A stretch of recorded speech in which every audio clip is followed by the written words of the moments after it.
magandang umaga. Ano ang mga gawi ang dapat nating gawin at ipakita sa ating kapwa?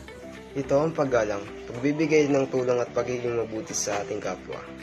Kapag tayo ay nakakita ng taong nangangailangan, tulungan natin ito dahil malay natin kung dahil sa kabutihan na ating ginawa, sila o siya ay magkakaroon ng lakas ng loob upang magpatuloy muli sa kanilang buhay.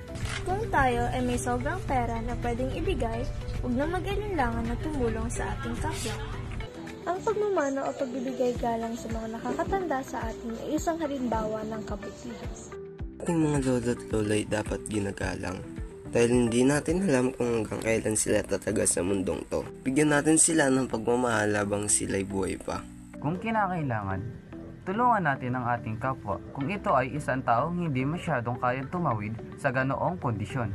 Kapag tayo ay nakakakita at malapit sa taong nangangailangan ng tulong, tayo ay lumapit at tulungan ito ng walang halong pagdadalawang isip. Ang tulong na abutin ang bagay na kinukuha ay mapapadali sa taong nangangailangan. Kaya naman, tulungan natin ang ating kapwa sa kahit simpleng bagay lang.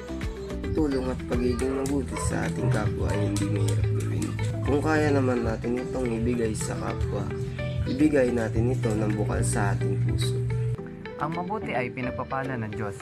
Ayun lamang po. Maraming salamat po sa pakikinig.